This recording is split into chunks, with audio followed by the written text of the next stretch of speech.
Yo, what's up guys, it's Talon. If you don't know me, I have been rank 1 in Wild Rift solo queue, as well as hit Sovereign on all 5 roles on 5 different accounts. Today I'm going to be teaching you about mid lane laning as an assassin. Here we have the initial notes that will go more into detail throughout the video. This does apply to all assassins, so even though I'll be playing mostly Fizz, Ekko, Akali, and Diana, it applies to all assassins, whether you're a Zed, whether you're a Yone, or whether you're any of the assassins I play. These concepts are useful for all of them. All of the types of matchups that we're going to go through are going to be how to play into hard matchups and assassin counters with good CC like Lissandra, how to play into tankier champions like Galio, how to play into passive and aggressive mages. So when a mage like Syndra plays quite passive, or a mage like Viktor plays quite aggro, and then finally how to play into assassins as an assassin.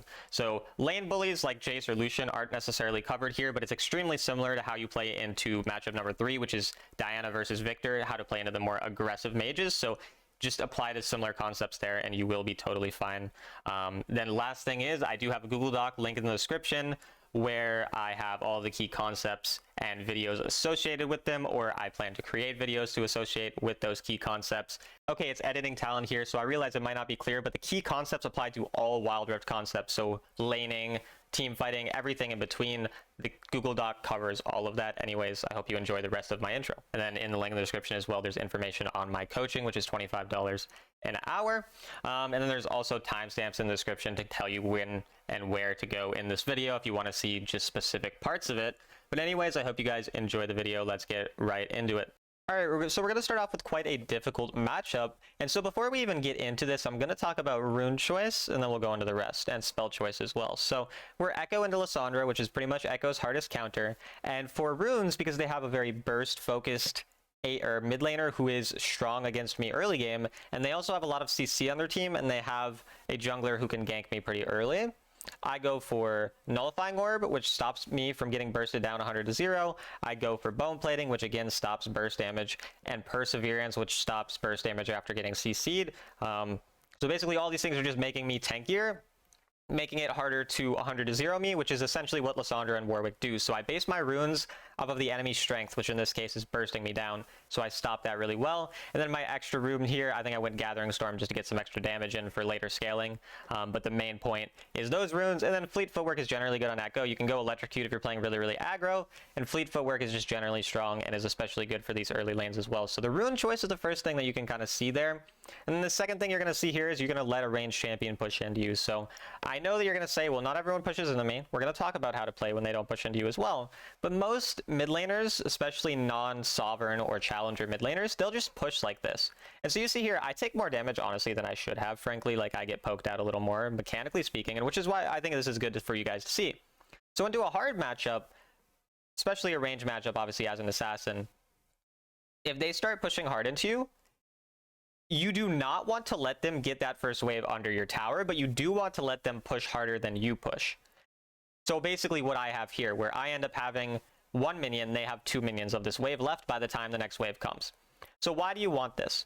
Well, typically the strongest point for mid lane assassins is level 2 and level 3, and obviously level 5 in lane, but level 2 or level 3.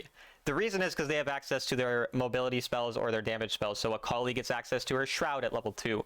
Ekko gets access to third ability plus second ability, which having all 3 of those at level 3, very strong. Diana can trade on level 3 very well for similar reasons. So basically, like every champion's trading pattern comes to life at either level 2 or level 3. You need to understand which for your specific assassin, but for most assassins, this is the case. And so in this situation, if you let them push the first wave like this, but they don't get it all the way under tower, you're going to have enough time to then get usually level 3 off of these minions if you let it kind of build up long enough. So obviously, if you don't get poked as hard as I did, that means you can trade and play for an actual kill angle. If you do get poked as hard as I do, then you simply let the wave push into you. You look for a recall after this wave is killed, because the next wave is going to give you sort of a buffer, and then you get an item advantage, which gives you an advantage as well, despite losing out on some stuff. So you see, like, this is a hard matchup, and I also don't play it perfectly in terms of taking poke, so I kind of just let the wave push into me. I let him naturally push, and then you're going to see, again, it's going to be the wave after this one. So the wave that's about to come, I let that wave basically act as a buffer for me. So I'm more concerned with just getting out of the lane, spending some gold than anything else. So if we look at the wave right now, there's 5 minions, and it's Lissandra early game which again, most mid lane mages, mid lane champions in general, they're not going to one-shot a wave. Even Aurora, who has really, really good early wave clear, they're not really going to one-shot the wave this early. So if you take an early recall when you're getting poked out, you come back with full health, full mana, and item advantage, and the enemy only have two choices: hard push and then recall themselves, or freeze on you. And if they hard push and then they recall themselves, you get back to the lane first, which means then you get to push the next wave, and then you get to find a roam angle. If they decide to stay and freeze on you, or they just take too long or whatever, then you get back with higher health and also better items than them. So either way, you're going to be quite happy as long as you're able to get back and not lose out on too much. So here you see I grab an Aether Wisp because I'm building Lichbane. If you're building Infinity Orb first, you go for Prophet's Pendant. If you're an AD champion, you go for a Serrated Dirk. You basically go for whatever cheap component can give you an early power spike for trading. And then you see, because Lissandra has to roam here, or has to recall here, I get control of this next wave despite being in a very hard matchup. And you're going to see I kind of don't lose control of this matchup, or of this wave after that. So I'm able to then use that push to roam, and then I'm able to try to make a play on top side. Now, I don't do a very good job of well, not really a good job. I just don't get a kill here. Like, nothing happens. But the point of this lane matchup is not, go ahead a million gold, get 6 kills. The point is just have additional pressure past level 5 like this, and then sometimes it leads to you killing the Lissandra when she tries to match your roam late, for example. But basically the point is I just want to have myself missing as much as possible. Missing meaning I'm not showing in mid lane. So I push a mid lane wave, and then because I got that wave pushed, again, because we gave ourselves the early control with that recall, we're then able to easily look for a rotation elsewhere. And sometimes that rotation leads to a kill. Sometimes that rotation leads to absolutely nothing. But it never really leads to you losing stuff. Because again, if you're pushing the wave first, you don't have to do anything until the wave comes back. So you might as well go missing. If you see a roam angle, great. If you don't, then you simply just use vision to confuse the enemy and scare them. So like, if you go missing, they might think, oh, he's roaming, I need to go match him. But you realize that roam doesn't look very likely to work out. So you just hover in the bush and then try to surprise them as the Lissandra or the mid laner tries to match you on the roam. You basically get a little bit of poke and the jump on them. You can do a lot of creative things like that. But again, kind of to reiterate, the main thing is the rune choice here, which allowed me to have a bit more strength in the early lane and not get bursted down. I let the ranged champion push into me and then find that recall on about level 3, level 4. Once the wave ends up being in a spot where they can't push it super fast. And I use that to get an early Aether Wisp or a Prophet's Pendant, depending on the champion I'm playing. And then I use the fact that I'm going to get back to the lane first, or be stronger on the lane first, to get prio, which then ultimately leads to me being able to find the first roam right around my power spike of level 5. And then it overall just gives me kind of an early advantage there. And then past that, you're going to just be constantly taking control of the lane. So if you get that control of the lane, now you're just going to be pushing. Now, I know you're seeing Ekko here, and Ekko has really good wave clear. But even if I'm Akali, for example, I'd use my second ability to push the wave. Or if I'm Diana, I'm going to first ability of the wave, I'm going to dash in, and then I'm going to dash out. Whatever champion you are, you're going to use your spells to get as much push as possible from the lane. So I know, again, you see me playing a certain champion, and sometimes people think, well, it might not apply to my champion, but it applies to basically every assassin here. Of course, there are unique things about every assassin, but for the most part, these are the concepts you're going to be applying for all of them, and that's why, obviously, I'm showing you these. Doesn't matter if I'm playing Ekko, Akali, Diana, Zed, whoever, it's going to be very similar. And this isn't something that works out perfectly, outcome-wise, obviously, like, the fight, it doesn't go super, super well for us. But the point is, like, I'm able to be there early, I'm able to be there often, I'm able to kind of constantly keep the lanes pushing, so I have the ability to roam, because you don't really want to be fighting these matchups in lane. Like, my goal into a Vex, into a Lissandra, into, whoever, is not to fight them. Whereas if I'm into an easier matchup, which we'll talk about later, your goal is a lot more to fight. But that's kind of the gist for this lane phase. I just wanted to go over that again, the rune choice. Letting them push early, finding that early recall, getting the early pendant or, Aether Wisp or whatever, and then constant roaming, once you get back to the lane there. That's how you're going to get out of this lane phase relatively unscathed, if not ahead, if you do find any good roam angles. Okay, so now we're going to go into a much easier matchup. So when it comes to an easier matchup, instead of going full resolve tree runes, you can go for domination, for example. So here, I think I went for a sudden impact. I might be wrong, I forget if I did, but I think I went for sudden impact. If I didn't, this is what I would do. Sudden impact, I went for the new rune that does more damage when you're below 50% HP. Not Dark Harvest, but like the domination tree rune that does more. And then I went for eyeball collector, but you can do eyeball collector or zombie word. And then my additional rune I think was second wind. Again, might have taken something different, but I would take a second wind. So basically the point is you take one resolve tree rune as your like additional rune just to have some level of survivability or tankiness in lane, and then you take a more damage focused rune page in an easier matchup, because in an easier matchup your goal is either to kill or to scale up well, which is going to be, you know, better when you have more damage. So I understand that Syndra is a much easier matchup, more playing into a mage. So we kind of talked again about playing against those sort of AP mages that counter assassins like Lissandra. So now we'll talk about more playing into a control mage like Syndra. So again, that rune type of thing is going to be a bit easier because you just don't get punished as hard in these matchups. Yes, Syndra can win lane against you quite well, but she can't kill you very well. Like, she's not a champion with a lot of kill pressure, the same way where compared to Vex, Lissandra, a lot more kill pressure. So understanding that initially, the lack of kill pressure, meaning you can be greedier with your runes, that's an initial start. However, it's still a ranged matchup, and they still have a huge advantage level 1. So you're going to do a similar thing. You're going to use your abilities to last hit if you can. As, again, your Ekko, your Diana, your Zed, you can last hit with your Q. But if you're Akali, your Q is much shorter range. In that case, you're pretty fine with either taking a small amount of damage because you have that second wind rune to get a bit of a better trade-off, or to get the minion rather, or you can just give up the minion and just get the XP from it. It's kind of up to you. You can do either depending on if you feel like they're being really aggressive. If they're being really aggressive, maybe you just take the XP and nothing more. If you know they're not punishing you as hard, then you can go for it. So this is kind of the similar concept here. So you see how I use my first ability, but since my first ability naturally pushes the next minion, I have to decide, do I want to take some damage to get this minion fully, or do I want to just get the XP? So the reason that I walk up and auto attack and take this is because I know how Syndra works very well. If Syndra trades with me, all she's going to do, she's going to first ability, she's going to auto attack me, maybe get one more auto off. It's not scary. Like I said, she doesn't have a lot of kill pressure. She's just going to poke me out of it. And I can take a little bit of that poke with my sustain runes of Fleet Footwork and Second Wind in order to make sure that I get that additional gold, because again, I know I'm going to spike hard on level 2 or level 3. So as long as I'm getting that gold, I'm getting those minions, I'm going to be able to get out of the lane scot-free just because of understanding the matchup. So you see here, I walk up to this minion, I let her Q me because I know all she's going to do is Q me.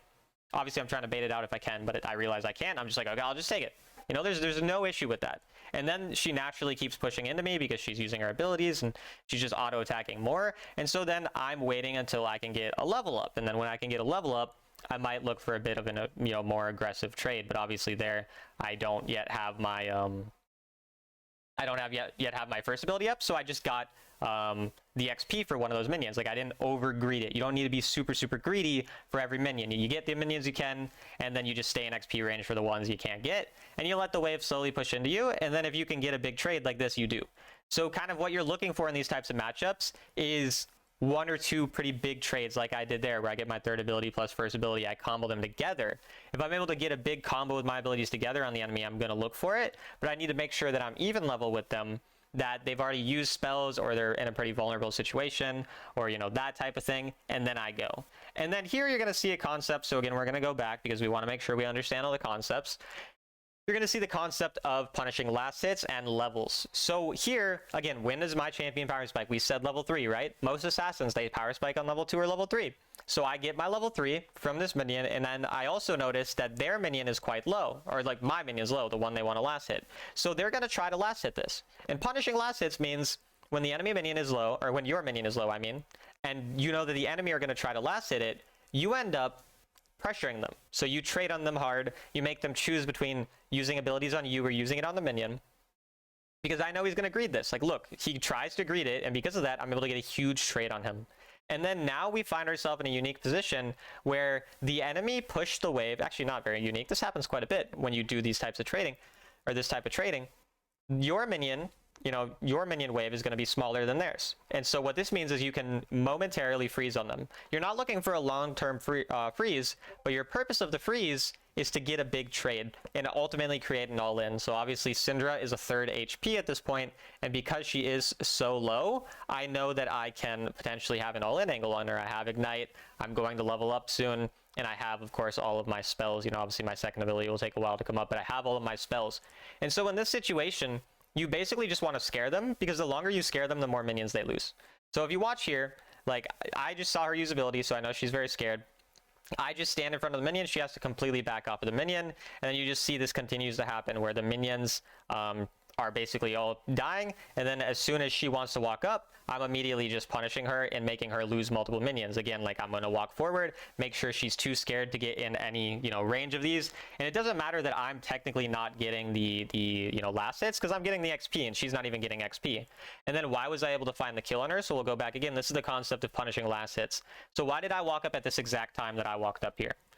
We'll go back a little just to show you guys. I know I'm skipping around, but this is kind of the point. We're trying to go very in-depth with these videos, so I'm definitely going to continue to do a thing like this. But basically, again, we get this initial trade on her. Obviously, it works out quite nicely. Then look at the minions. They're very low, so she obviously wants to go for them. So I know she's going to want to go for these minions, right? Like she's getting greedy for them. And obviously, she's being dumb. I'm not saying this is a good player. It's not. A good player would have backed off.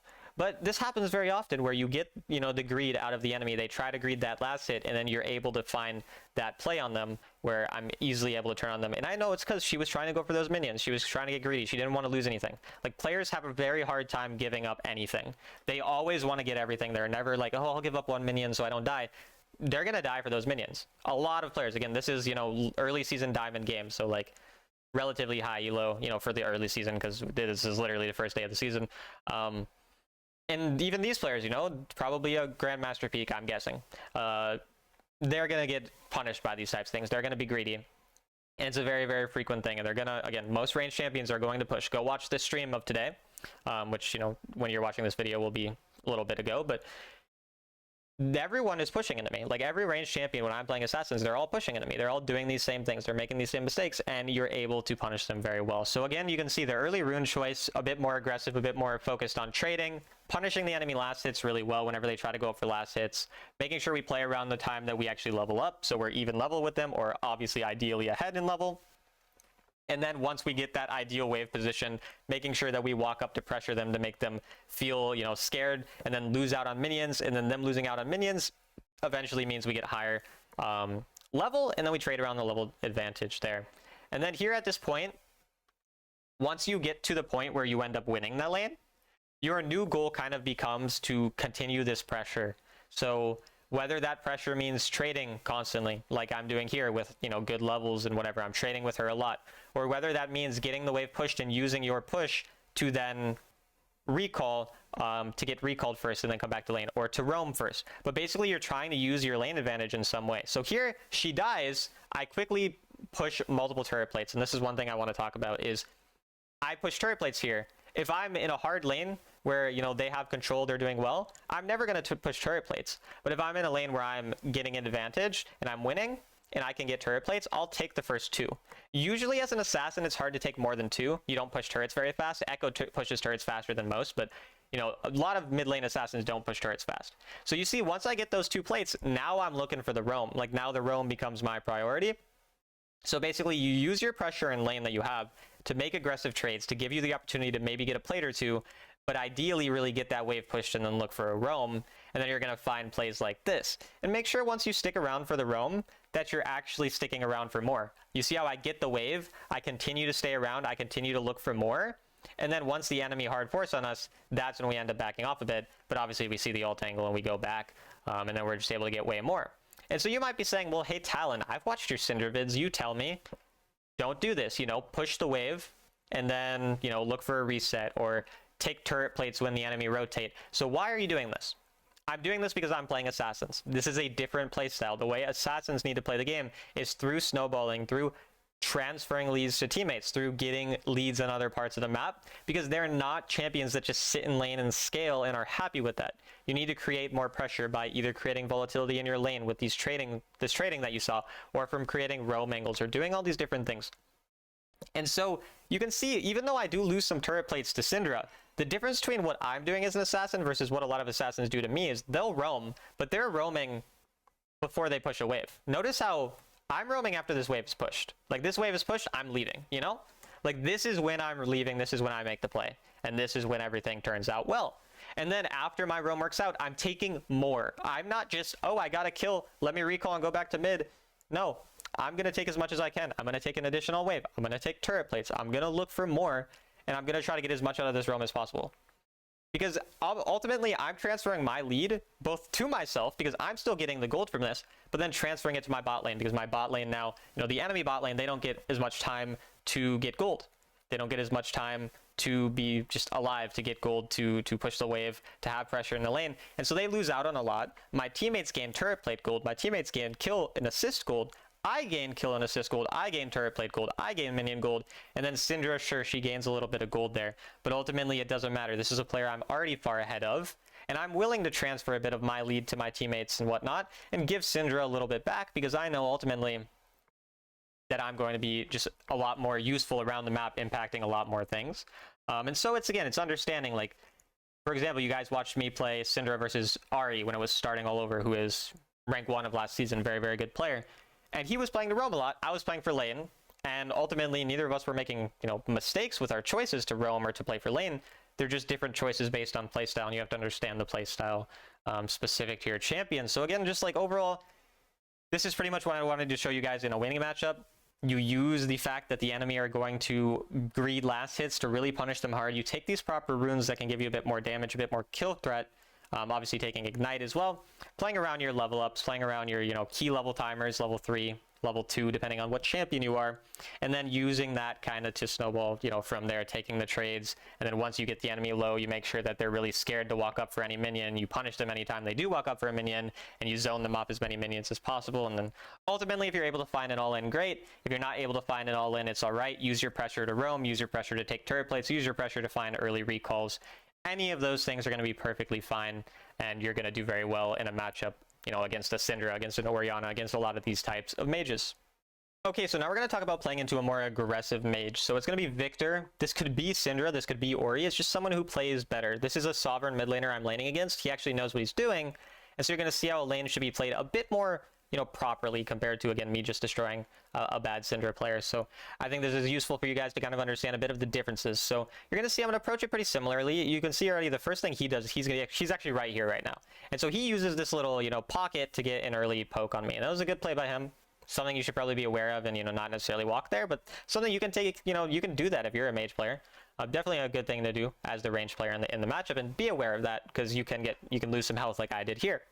But then next up, you're going to see I'm doing the same thing as always. I'm using my abilities to get the last hits, but look what he does. Like, he actually takes space in the lane. He does it properly. And so you have to respect that space early on if you're able to get a minion off. You know, if you're already able to kill the minion, for example, with your first ability. Respect the space he takes. But when you need to disrespect the space is when the minion gets low. When this minion gets low, you need to disrespect him a bit and let him poke you. Now, the reason that you need to let him poke you is because you need the minions to target him. So if he stands here and he auto-attacks me, these minions target him, he will not hard win the trade. And then additionally, instead of actually using your ability on the minion, you can use your ability on him. So let's say I'm a Zed. I'm just going to walk up in first ability the Viktor if he keeps disrespecting me when the minion gets low, you know, when I want to go walk up for a last hit. And then I'll just take the XP. I'll lose out on the last hit. I'll just get the XP, but I'll pressure him off. That way he can't pressure me for the entire lane phase. Now, Diana's a bit unique. She has a unique curve, and so I'm able to actually curve the ability to hit both, as you're going to see here.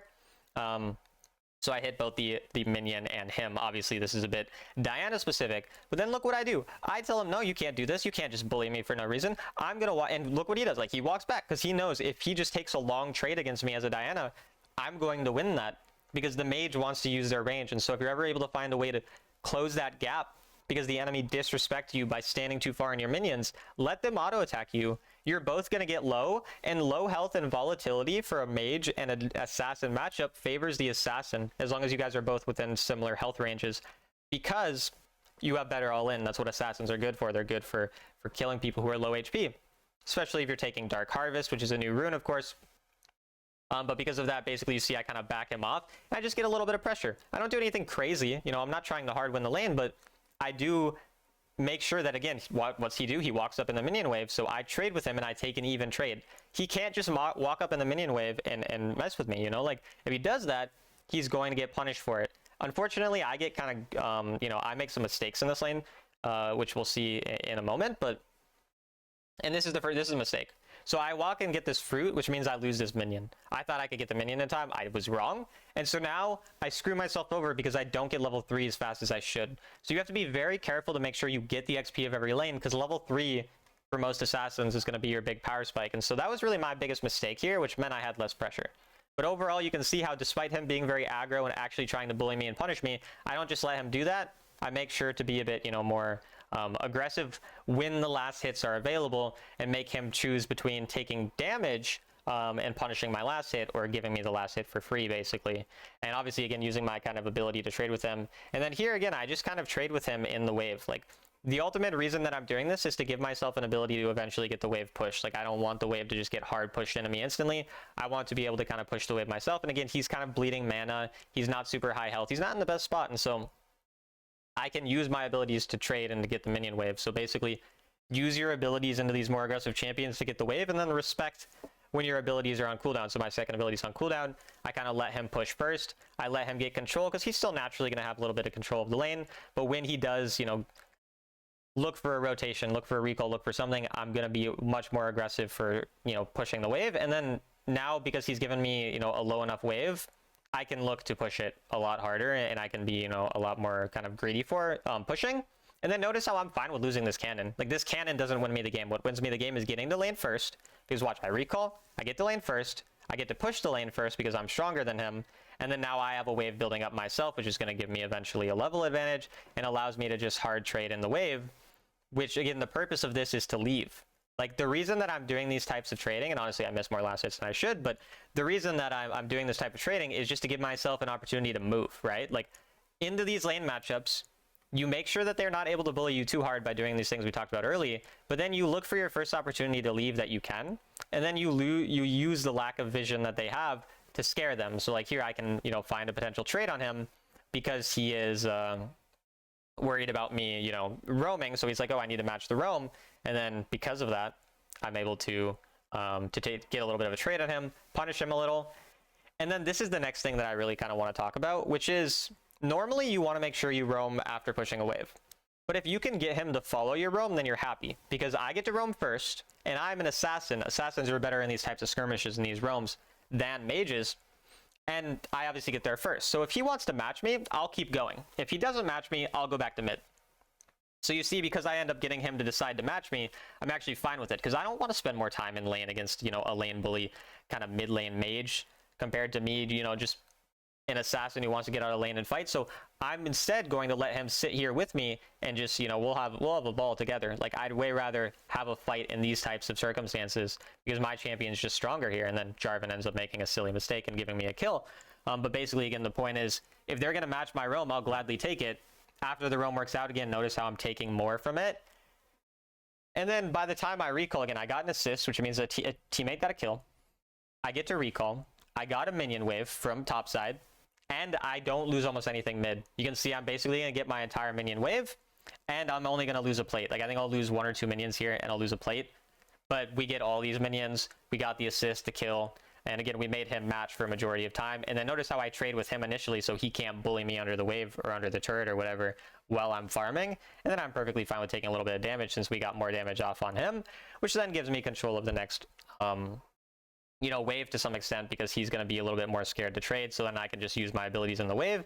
And then you see, again, my goal is not to hard lane this guy. Understanding your goal of the matchup is super important. I don't want to lane him, so I'm going to use my abilities to clear the wave. I'm going to get the heck out as soon as I can, basically every time. So again, basically, make sure you don't let them bully you too hard when they stand up in your minions. Make them auto attack you so the minions target them, or make them allow you to get the last hits. Then use your abilities on them if they really try to punish your last hits super hard, so that they're not able to punish all your last hits. Because if they end up trying to punish your last hit, but then you use your abilities on them, they're going to be, struggling to continue to punish you. I don't know why you flashed there as well. So do that. Obviously, again, playing around your level advantages as always.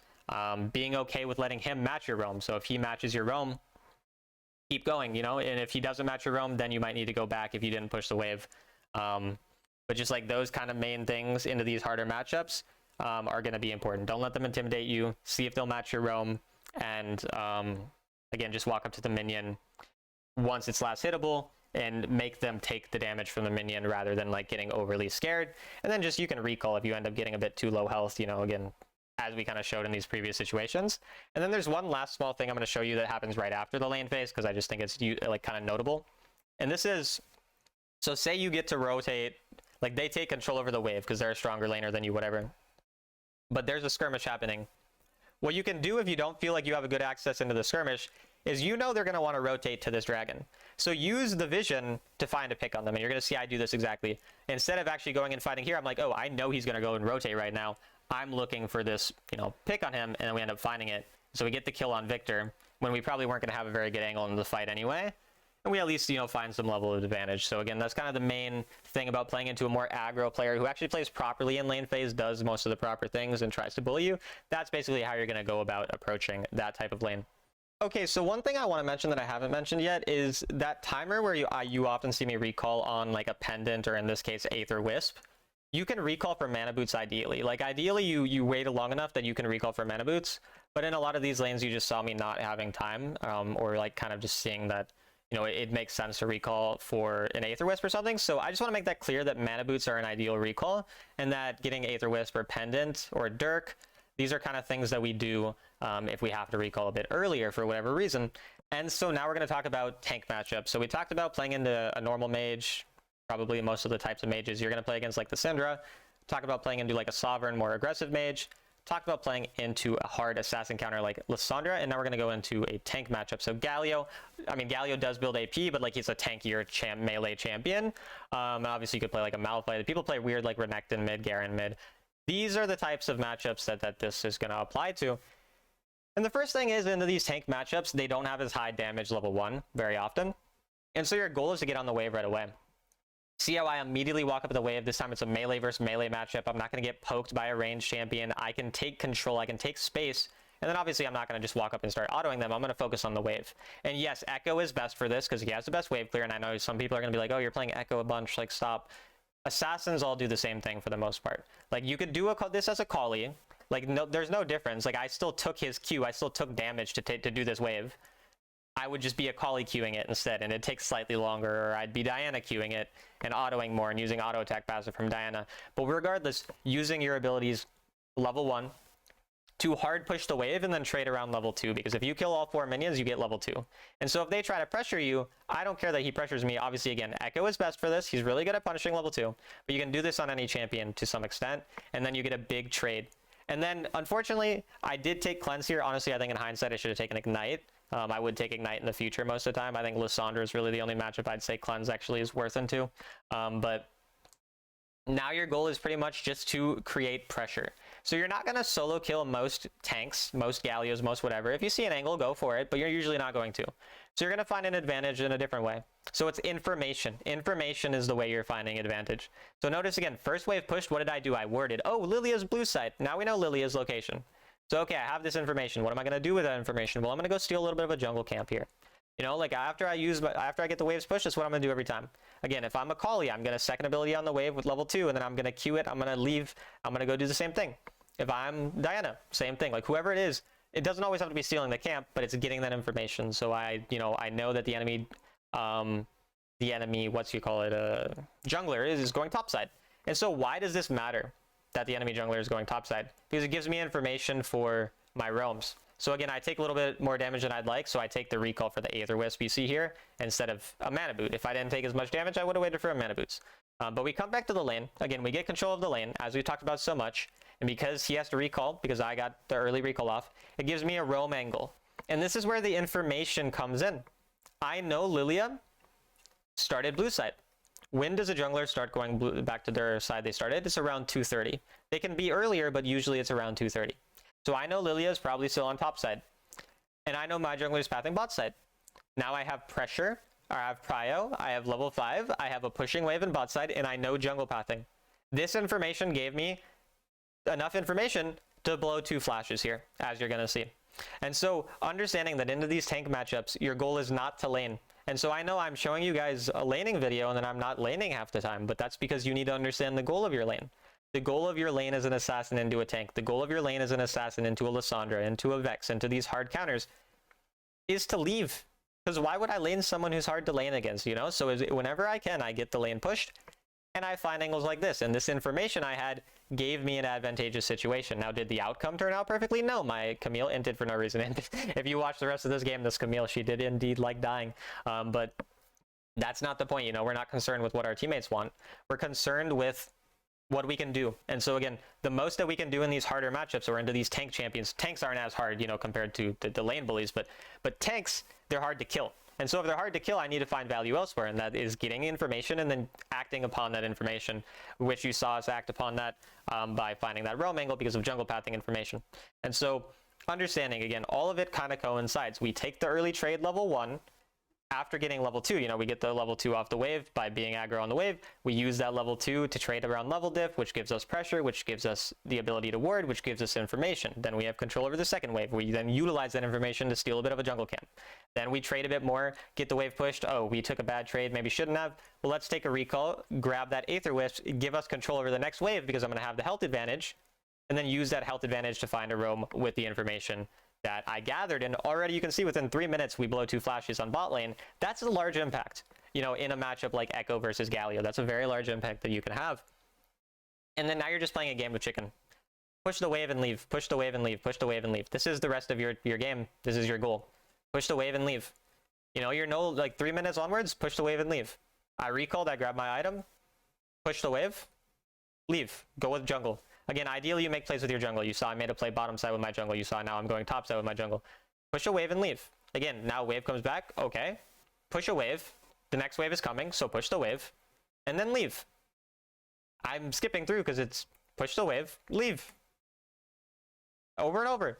And I do this, and I'm 0-0-0, and I got Lichbane and boots. This is a lot. Like, getting full item and boots by the end of the lane phase, 5:57, you know, 6 minutes, this is extremely valuable. So understanding, again, your purpose is not always to kill in lane. I don't want to kill a Galio in lane. I'm not going to kill a Galio. I'm not going to kill a Malphite. I'm not going to kill these tanks in lane.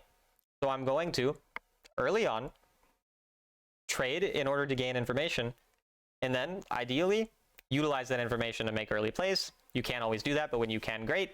And then, again, just after that, push the lane and leave. Obviously, you know, you can see I'm still 1 in 5 our team is, right? It's not like the outcome is great. We're not concerned with the outcome. We're concerned with consistent plays that will work over the period of, or a long period of time. But again, that's kind of how you can play into a tank matchup. So we'll go into 1 more or 2 more examples, and then we'll end off the video. Okay guys, so this is the final focus we're going to have on a specific type of matchup, and that's going to be playing into another assassin as an assassin. So the first thing you want to understand when it comes to being in an assassin versus assassin matchup, here I'm Fizz versus akali, is understanding who has the better kind of melee trades. Because this is a melee versus melee matchup, which means you're a lot more in the face, you're a lot more actually going to have a lot of hard trades, rather than looking for maybe one big trade. Like, you can actually poke people. And so in this akali matchup, akali has better range because her first ability is much longer range than my poke abilities, and obviously she has her second ability as well, longer auto attack range when she lands her spells. So she overall has better poke, and just overall is going to be better in this matchup. And so I'm going to also talk about the perspective of the akali, because the akali plays pretty well. So we're going to kind of talk about both. I definitely make some mistakes here, so we're just going to go through it and sort of explain to you guys again both sides of it. But you can see the first thing is get on the wave right away, because level advantage is super important as an assassin. So notice how I'm already walking up, taking space in this lane. If you watch me play against ranged champions, I can't take this much space because they're going to poke me. But into an akali, I end up taking a lot more space in the lane. And then notice how I kite the minions this way. So when you can get on the wave right away, as soon as it reaches, you know, right around where my cursor is right now, if you drag the minions to a side, it will cause all of the enemy minions to focus your singular minion, which means that it will create a natural slow push into you, meaning you can let the enemy kind of push, and they're just gonna have to push. Like, it will eventually push into you if you don't hit the wave. So say you're in a really bad matchup and you're able to do this, now you can let them push for free, you're gonna be really happy. But because this matchup, I have a chance to play if I get level diff, what I do instead is I decide to push pretty hard. So you're going to see here, I do get poked, and that's where I'm saying the akali does a good job of abusing her increased range, or her better range.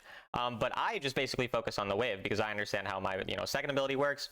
And basically all I'm doing is just, okay, I'm just going to be the one to clear the wave and then use my level advantage. Because he backs off, all I do is take a recall. And you're going to see I'm going to frequently abuse recalls in this lane. 3 different times we take a recall, and every time we lose only 1 minion or 0 minions. And so here you see I take a recall to get full health just to lose 1 minion. Now, obviously, this is not ideal, but in lanes that are hard or where you take a bad trade early, you can do this and you're going to be perfectly happy because all you lose is a minion. Like, losing a minion is probably not going to be the reason you lost a game, but dying in lane could actually be the reason you lost a game. So instead, we just take this recall, and then we have to be aware of the fact that they can level up before us. So either I have to hard push and play for level up like I do here, or I have to respect it and just let them push. So again, here, all I do is I just go for the level up because I know if I'm able to level up, he's not going to be able to trade with me super well until he levels up. So I'm going to have some time to clear the wave. And again, my only goal here is get the wave pushing a bit, and then if he makes a big trade with me again, I just take another recall. You can see all I did here is I recall again. I lost 1 more minion. So multiple times, I take recalls after bad trades to lose 1 minion, which in these types of matchups is super good because, again, he has the better poke than me. I've identified that he has the better poke and the overall better trading. So unless he disrespects my level advantage, which he didn't, he properly respected it, I will just take a recall. And then just taking these simple recalls, what it does is, as you can see this time, as we spoke about in plenty of the other examples, it gives him, or it makes it so that he eventually has to recall. I get on the lane first, which then gives me the opportunity to potentially move on the map if I wanted to go gank bot lane. You know, here bot lane is not gankable, but say it was gankable. You see how I'm hovering, I'm saying like, hey, look, and then I'm like, oh no, that's not doable. So we're gonna back off. But you're looking for it. You're using these opportunities to just create some level of movement for yourself. And so again, we use those recalls to just, all I'm down is like 100 gold from that. Nothing crazy, you know, nothing substantial. And then we're able to get some level of rotations off, again, in a harder matchup, because we understand our goal in this type of matchup is more so just to get out of the lane, you know, unscathed, because Fizz is going to scale better, rather than trying to trade super, super hard. And pretty much every time I'm trading, you see I'm trading with the intent of pushing the wave. Like every time, the reason I trade here is because I know he can't 100 to 0 me, and I just want to get the wave pushed. Like that's the only thing I'm worried about. And as long as I properly use my third ability to dodge a spell, or to, you know, I use my first ability to dodge, I'm going to be fine. I don't care about taking a little bit of damage, because again, the wave is what matters more in these types of matchups. Or if the enemy hard over push, then you do that as well. But you see, once again, all I did, I walk up at the wave, he trades with me, and now I have my mana boots. All I cared about was mana boots. I get my item, then I'm recalling for my item. And now you're going to see here again, there's only 2 options he had, was recall after me, after he cleared the wave, because it takes a little bit of time for him to clear the wave early game, or do what he does here, which is try to take a turret plate. But if he takes a turret plate, I'm going to get a turret plate back, because either he recalls or he stays and he's too weak because I have better items. So either I get control over the lane because I'm going to be stronger than him, or he has to recall. In this case, he ends up recalling, and you're going to see because of that, I'm able to actually get 2 turret plates because my champion pushes turrets quite fast. And then you're going to see he really tries to overforce here. He tries to flash on me and then ult me. But because we're able to properly dodge a spell of his, he's not in, you know, the best spot. He does land a really nice third ability there, so I did end up having the flash. But because he got over aggressive and we realized that he had no spells, we end up going on him. So you might, like, if you look in this situation, I would say a majority of people, when we're in this situation right here, right after I bait his ultimate, they would not go for the solo kill here. But right now, he used his ult. He has no ult. He's about to use his first ability, and he also doesn't have his second ability. So I know no first ability, no second ability, no ultimate. He might get a first ability up because the cooldown is pretty low. But I know his cooldowns are very low, and then if I look at my cooldowns, I have Ignite, third ability is coming up, and first ability. So you see how I'm kiting in a way where I can get my spells up, and then we're able to get the solo kill on him. So that's pretty much what I wanted to show from this lane phase is, again, if you're in a hard matchup and you know that you have an escape tool like Fizz or like a lot of assassins, you can just go and get the wave pushed and then recall. You're going to take a bad trade for it. You might end up losing 1 minion, but you're going to get through the lane fine. Whereas if you end up staying in lane for a long time, slowly getting poked out, getting pushed in your turret and getting dove, not going to be nearly as effective. Understand if you have the advantage like Akali there, where you have the better poke and then use, you know, a very slow push to just poke the enemy every time they walk up for last hit, like the Akali did to me very well.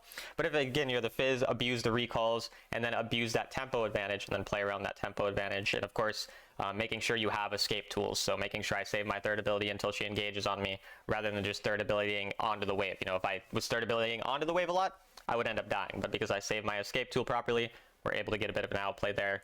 And that's overall, again, about the assassins. And now we're going to go into just some small examples, not about matchup, but now just about some small tricks and tips and kind of showing you guys some things in lane phase that end up working out pretty well.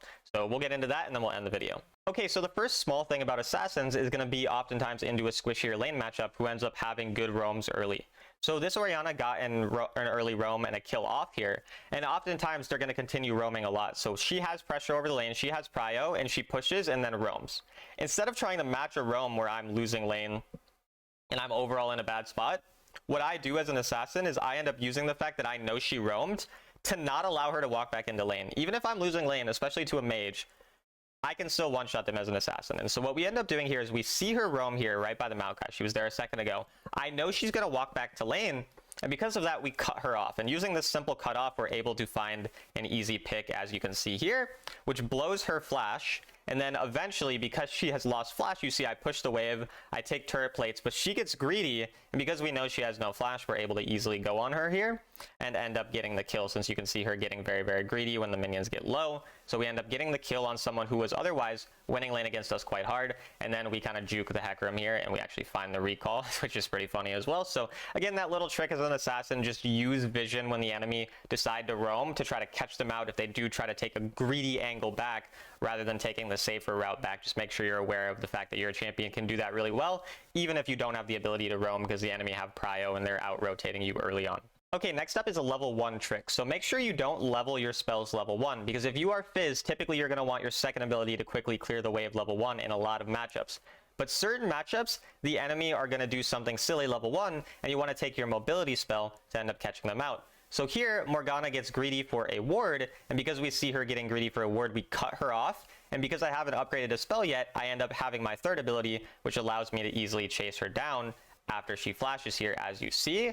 Unfortunately, I do get rooted and I get greedy and I don't flash this. And so because I don't flash it, it ends up being my Rakan who got that kill a second later. We'll kind of skip forward, but as you can see, Rakan ends up killing him since I didn't flash until later. So because I got greedy there, it didn't work out perfectly, but again, the point is to show you level 1, don't upgrade a spell so that you can possibly have your mobility spell to catch out the enemy if they do get greedy level 1.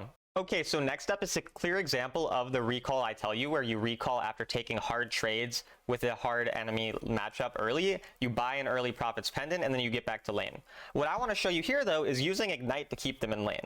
If you think about it this way, the enemy, they end up taking a greedy recall. If I ignite them, they essentially lose 60% HP from one ignite because I get back to lane full health. And here you see he has to stay in lane now with basically, again, 60% HP lost, which eventually leads to me finding a solo kill. We'll kind of just show you guys here. But basically, if you can keep the enemy in lane with your ignite after doing that recall trick we've talked about in previous parts, then you can really easily bully them, because then notice how he tried to push the lane here, and because the wave is in a spot where it's going to be pushing into me, since my minions are lower health than his, that means it's going to push into me.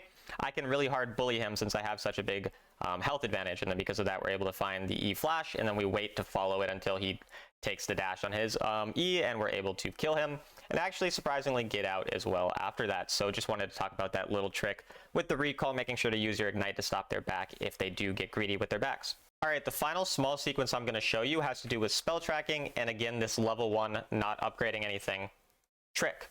So here Aurora is quite a strong champion level 1, but you're going to see she over pushes the wave early, and when they over push the wave, just let them push into you. Like they're better early game than you, just let them push.